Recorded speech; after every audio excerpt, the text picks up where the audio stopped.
Morning, Kuya, at good morning din sa iyo, Attorney Reggie, at sa ating mga kasambahay, kasama din sa studio. Good morning po sa inyo.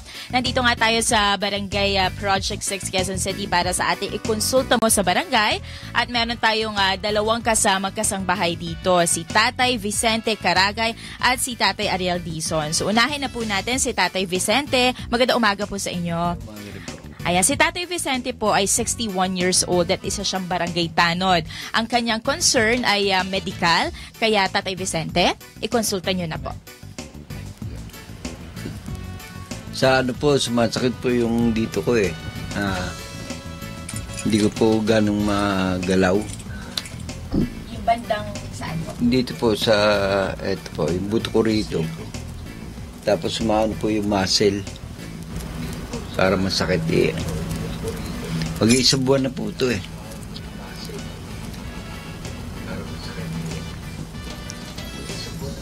Sige po, itanong po natin at ikonsulta natin sa ating resident doctor po dito tuwing Wednesday, si Doc Pebbles Antonio, isa pong orthopedic surgeon na nasa telepono. Doc Pebbles, narinig niyo po yung katanungan ni Tatay? Opo. Hi, good morning, Attorney Reg. Good morning, Tatay. No, yung inyong tanong na masakit yung siko ninyo on the outer side, no? Isang buwan. Nagbubuhat ho ba kayo ng mabibigat?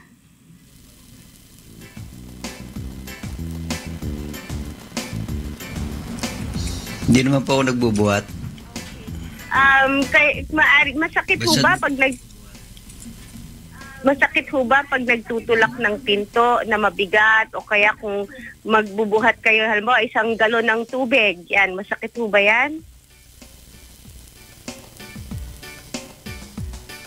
Opo, isang baso nga lang po na ano na eh, nahihirapan na po magbuhat.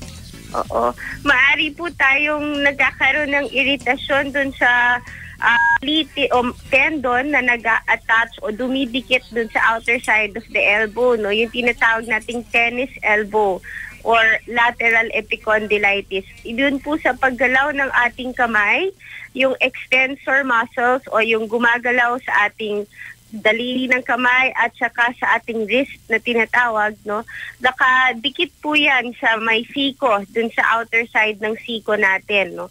At bawat paggalaw, halimbawa nagbubuhat po tayo ng bagay, katulad po ng baso o kaya tumutulak ng pinto, ito po ay napepwersa. So nagkakaroon po ng maliliit na punit, no?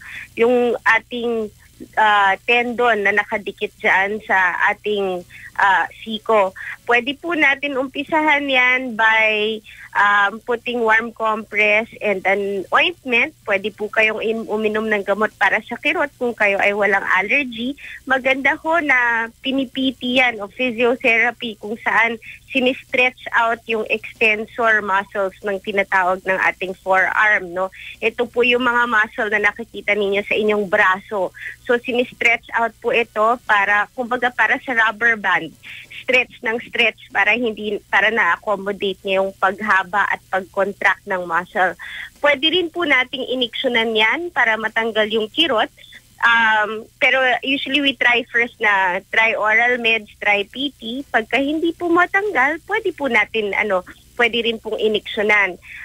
Pwede rin tayo gumamit ng mga elbow support katulad nung tinatawag na chupat para po siyang armband na nakalagay sa bandang ibaba ng elbow. Nakakatulong din po yon sa inyong pagkilos, no? So subukan po ninyo ito. Kung hindi po mawala, pwede po kayong dumaan sa clinic ni Kuya para matingnan ng ating mga doktor at kung kinakailangan, i-refer po kayo sa amin para gawan natin ng mas masusing pagtitingin at saka pag-aalaga po.